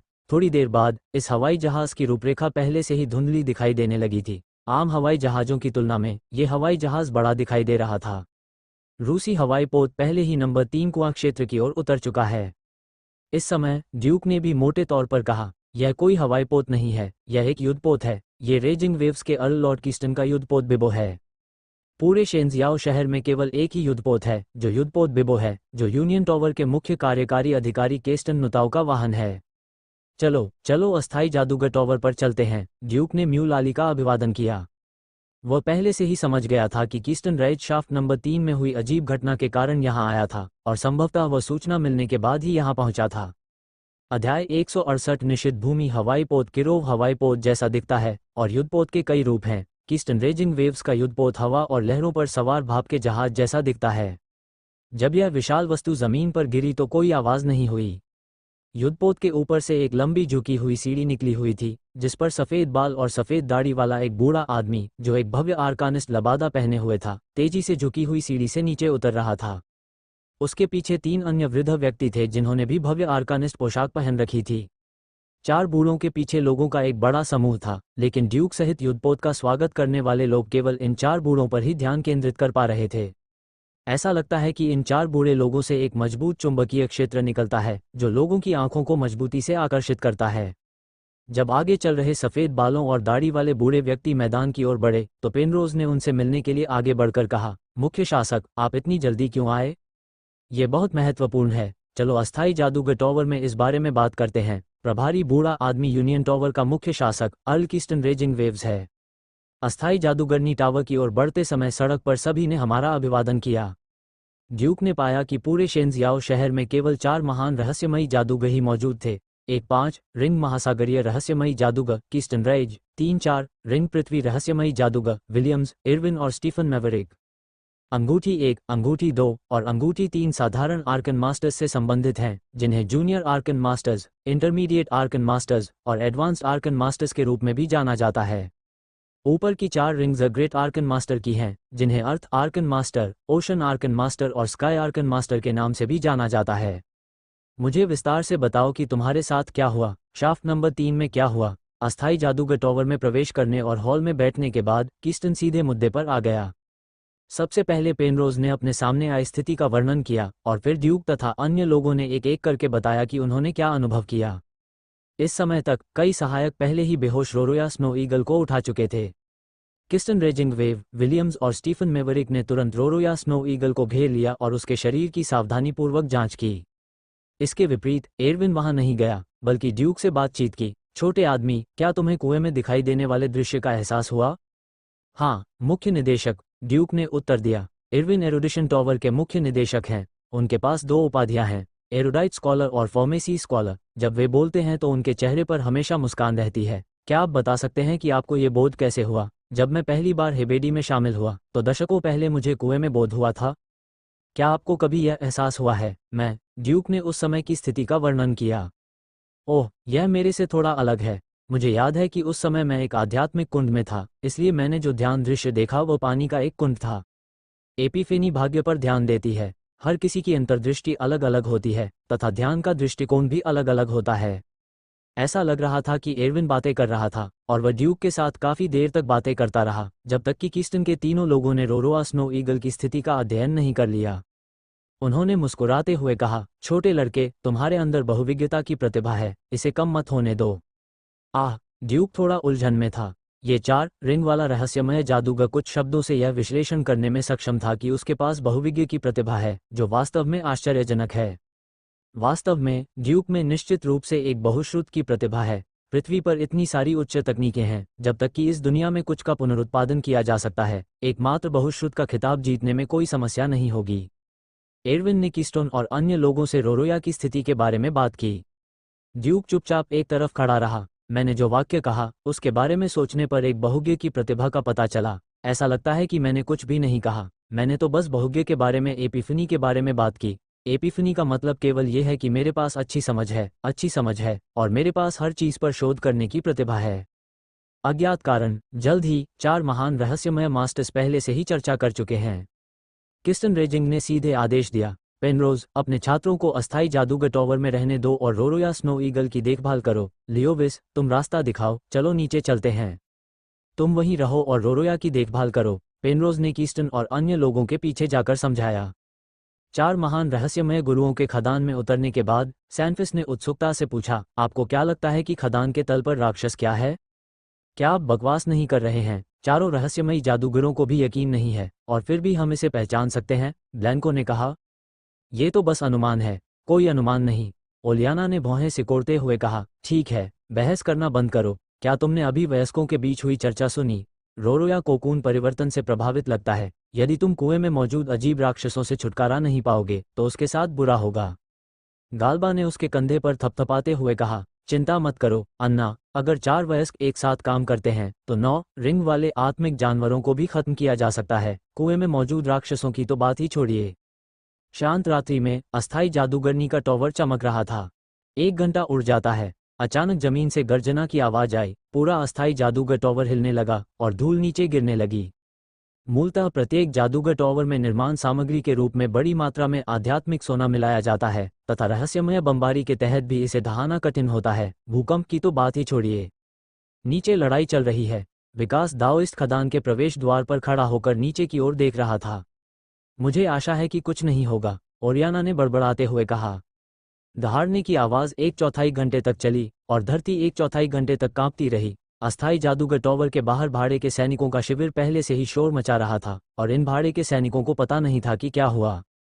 हम आ रहे हैं, सहायक विकास चिल्लाया। तुरंत ही फ्लोरोसेंट रोशनी से बना एक विशाल हाथ खदान के नीचे से बाहर निकल आया। विशाल हाथ खदान के छेद से बाहर निकलने के बाद ये जल्दी से खुल गया और कीस्टन और अन्य लोगों की आकृतियों से बाहर निकल आया। उतरने के बाद कीस्टन ने तुरंत हाथ हिलाकर जवाब दिया। खदान के गड्ढे में मिट्टी और चट्टानें तेजी से फैलती और सिकुड़ती हैं और यह विस्तार तब तक नहीं रुकता जब तक कि खदान पूरी तरह से समतल जमीन में तब्दील नहीं हो जाती।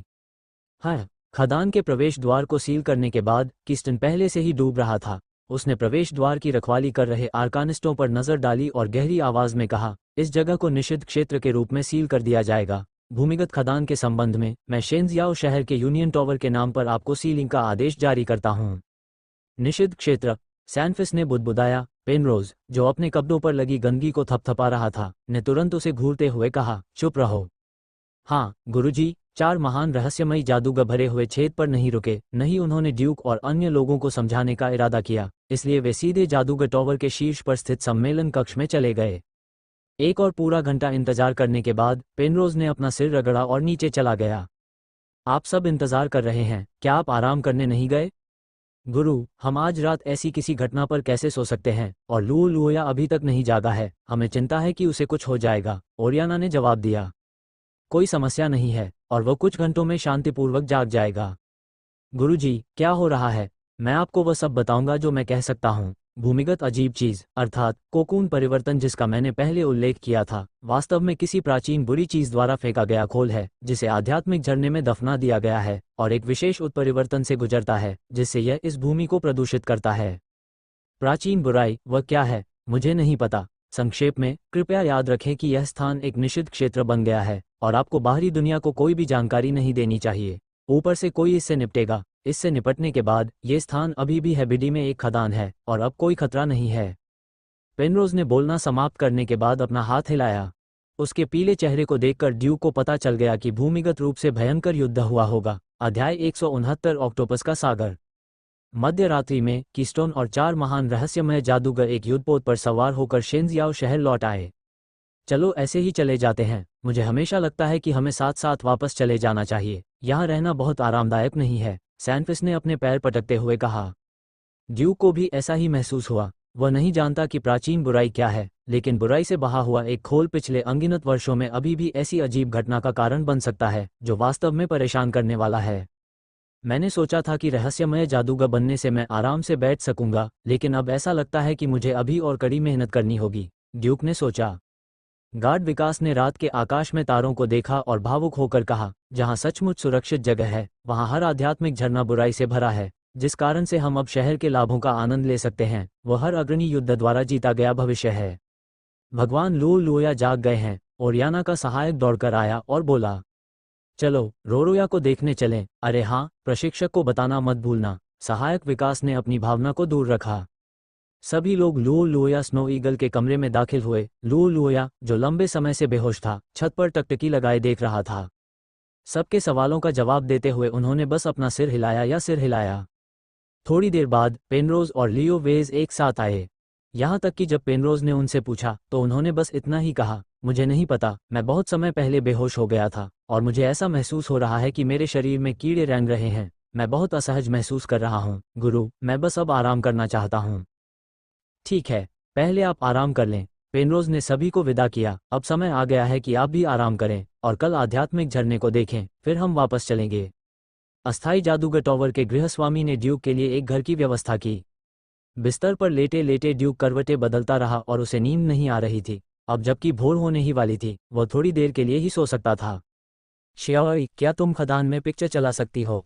माफ करना मास्टर, आपकी पांचों इंद्रियां गंभीर रूप से परेशान हैं। जियाओई उस समय धारणा चित्र रिकॉर्ड नहीं कर सकती। शियाओई स्क्रीन को वापस नहीं चला पा रहा था, इसलिए ड्यूक केवल अपनी स्मृति का अनुसरण कर सकता था और कुछ समय के लिए खदान में हुई अजीब घटनाओं के बारे में सोच सकता था। मुझे नहीं पता कि इस बात का उस समय मेरे द्वारा महसूस किए गए ज्ञान से कोई संबंध है या नहीं। अगले दिन सुबह 9 बजे सभी लोग हवाई जहाज लूप पर सवार हो गए और आध्यात्मिक झरने के ऊपर आकाश में जाकर उसका विहंगम दृश्य देखने के लिए तैयार हो गए। क्वेहाई घाटी की यह यात्रा मूलतः हमारे ज्ञान का विस्तार करने के लिए थी। बेवजह एक निश्चित क्षेत्र का विस्तार किया गया जिसने पेनरोज के निर्णय को प्रभावित नहीं किया। इस समय लूप एयरशिप ने अभी उड़ान भरी ही थी कि एक और एयरशिप दूर से आ रही थी। इस पर लिखा है Bernoulli mech tower gate fly. युद्ध शुरू करने की योजना के अनुसार बर्नौली मैच टावर को एक 2 रिंग रहस्यमयी जादूगर को यहां बैठने और लियो वेज के साथ निश्चित क्षेत्र की रक्षा करने के लिए भेजने की आवश्यकता है। पेनरोज ने एयरशिप स्टाफ को इशारा किया, सीटी बजाई और दूसरे एयरशिप का अभिवादन किया। वाह! विरोधी वायुयान ने भी अपना हॉर्न बजाया और गुनगुनाहट के साथ जवाब दिया। गुरु, दो अंगूठी वाले रहस्यमयी जादूगर, क्या आप निश्चित क्षेत्र की रक्षा कर सकते हैं यदि कोई आत्मिक जानवर इसे नष्ट करने आए? शान फेसी ने उत्सुकता से पूछा। पेनरोज ने हल्के से मुस्कुराते हुए कहा, क्वेहाई घाटी में आत्मिक जानवर खुद की देखभाल करने में बहुत व्यस्त हैं, फिर उनकी हिम्मत कैसे हुई कि वे हमारे अस्थायी जादूगर टावर पर जवाबी हमला करें? फिर उन्होंने कहा, इसके अलावा 4 महान रहस्यमय जादूगरों ने अपने स्वयं के प्रक्षेपण छल्ले छोड़ दिए हैं और वे किसी भी समय अपने विचारों के साथ इस स्थान पर आ सकते हैं। 4 से अधिक रिंग वाले आर्केनिस्ट अपने स्वयं के रिंग की नकल करके एक मस्तिष्क क्लोन बना सकते हैं। जब आवश्यक हो तो मन नीचे उतर जाता है। आप प्रक्षेपण वलय का उपयोग अपनी स्वयं की शक्ति का एक हिस्सा प्रदर्शित करने के लिए कर सकते हैं, जिसे एक कुशल और सुविधाजनक लंबी दूरी की हड़ताल विधि के रूप में वर्णित किया जा सकता है।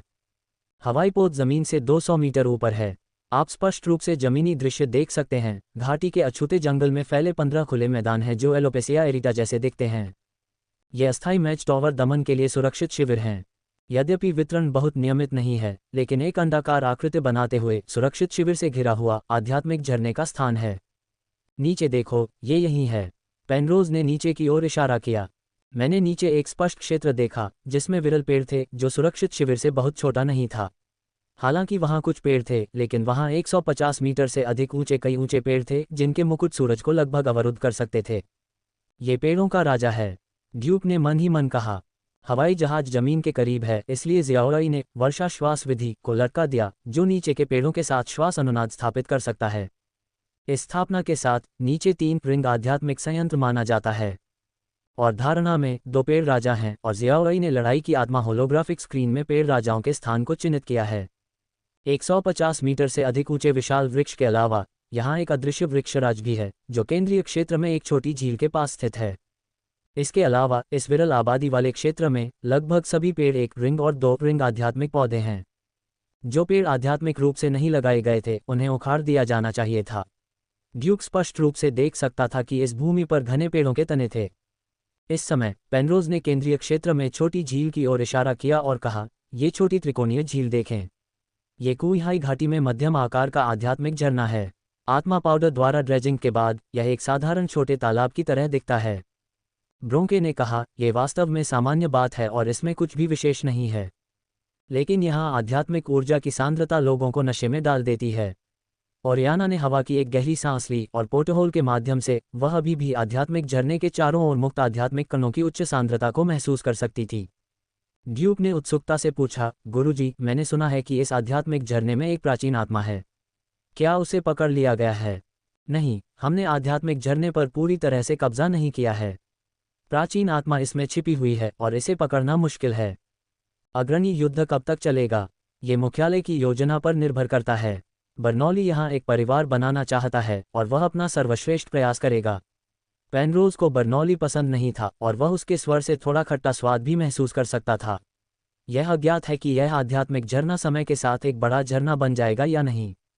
ड्यूक ऐसा सोचता है। उन्होंने यूनियन टावर में रहस्यमयी बेल को समझा और पता लगाया कि शेंजियाओ शहर का झरना, जो एक बड़ा आध्यात्मिक झरना है, केवल 3 छल्लों वाले 2 पेड़ राजा हैं।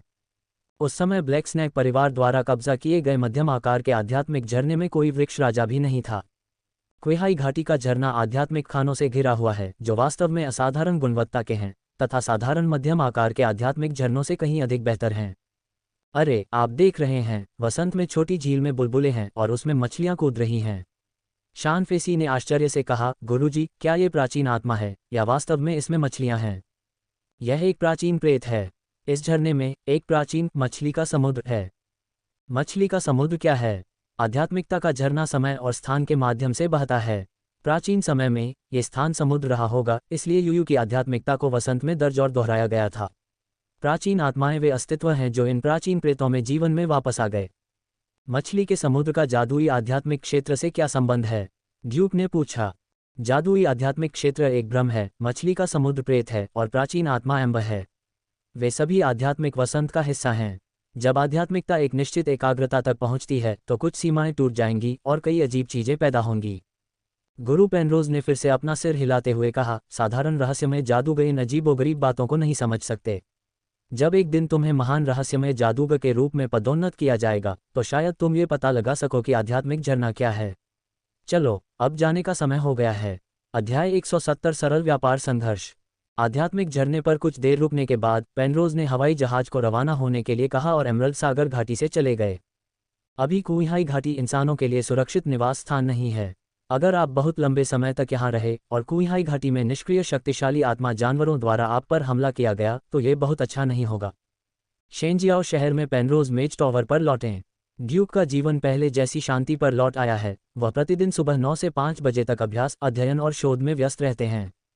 इससे पहले कि मैं कुछ समझ पाता, दिसंबर आ चुका था।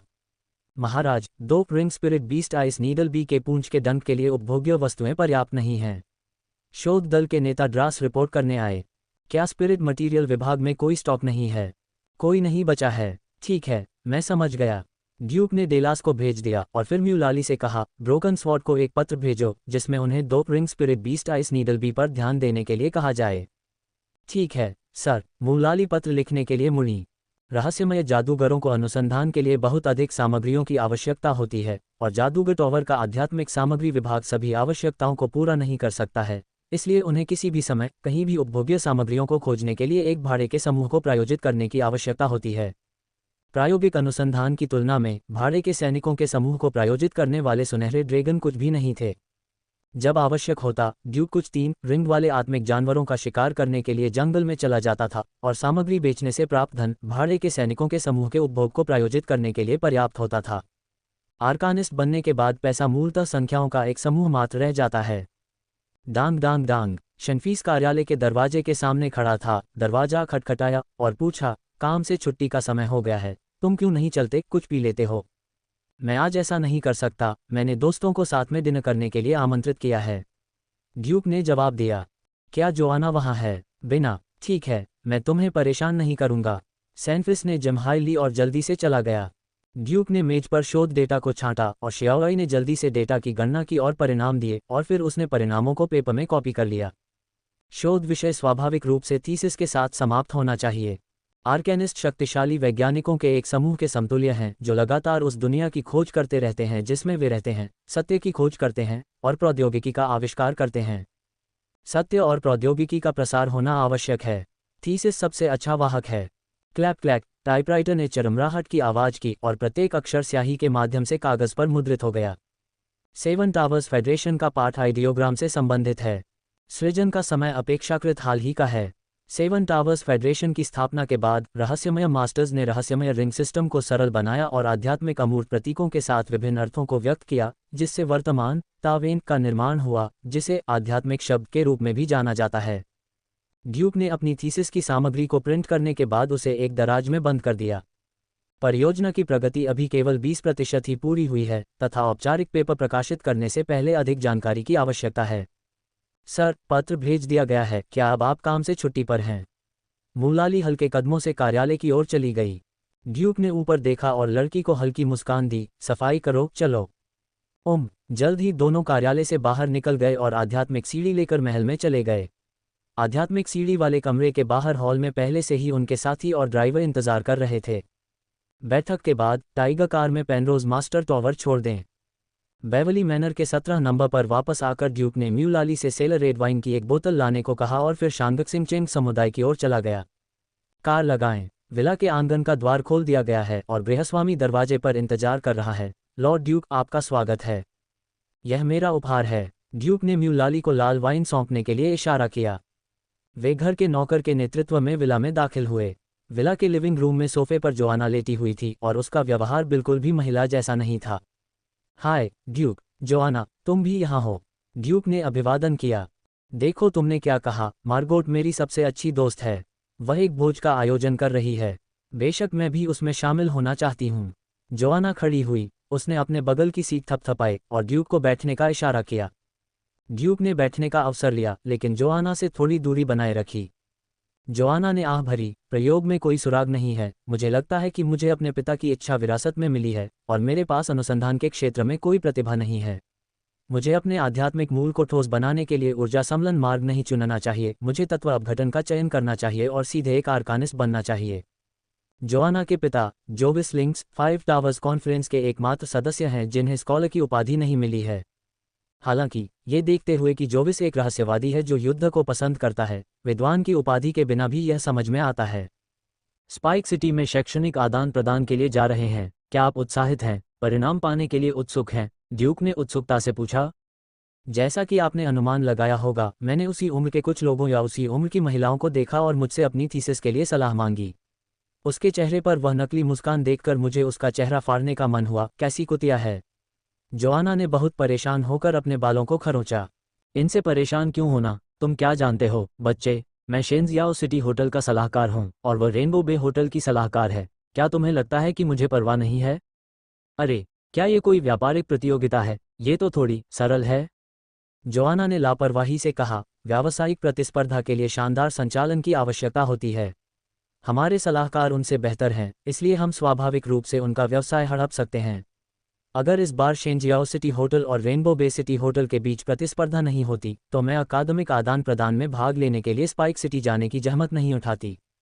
विंडब्रीक डोमेन में 8 क्षेत्र हैं और शेंजियाओ सिटी, रेनबो बे सिटी, स्पाइक सिटी और नुजियाओ सिटी इनमें से प्रत्येक क्षेत्र से संबंधित हैं। बोलते हुए जोआना ने राहत भरी सांस लेते हुए ड्यूक के कंधे पर फिर से थपथपाया। छोटे ड्यूक, तुम्हें कड़ी मेहनत करनी होगी। जब मैंने तुम्हें पहली बार देखा था तो मुझे लगा था कि तुम में शोध करने की प्रतिभा है। कड़ी मेहनत करो, भविष्य में इस तरह के अकादमिक आदान प्रदान को तुम ही संभालोगे।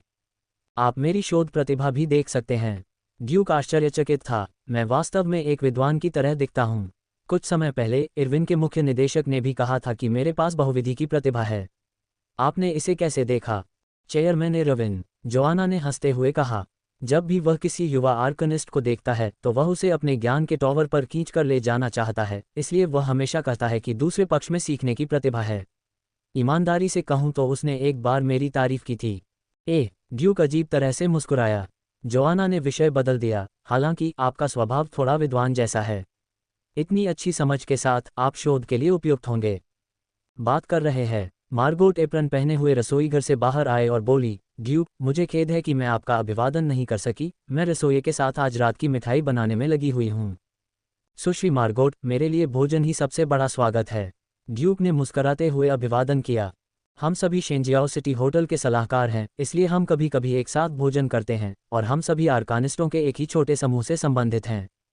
मार्गोट और ड्यूक ने धीरे से गले लगाया और फिर जोआना से कहा, सोफे पर मत लेट जाओ, ड्यूक को ऊपर ले जाओ और विलियम्स विजार्ड टावर में छात्रों से परिचय कराने में उसकी मदद करो। मुझे पता है, जाओ और खाना बनाओ। जोआना खड़ी हुई और ड्यूक को विला की दूसरी मंजिल पर ले गई।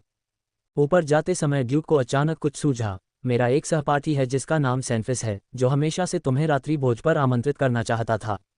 क्या तुम फ्री हो, सैनफिस? जोआना ने कुछ देर सोचा। मुझे याद आ रहा है, वह जो गधे जैसा दिखता है। कृपया उसे मेरे लिए बताए, मैं कभी आज़ाद नहीं रही। गधे जैसा दिखता है। ड्यूक ने शियाओई से प्रतिशोधी होलोग्राफिक स्क्रीन पर सैनफिस की छवि को प्रोजेक्ट करने के लिए कहा। ध्यान से देखने पर उसे नहीं लगा कि यह संकीर्ण और लंबे चेहरे को छोड़कर गधे जैसा है।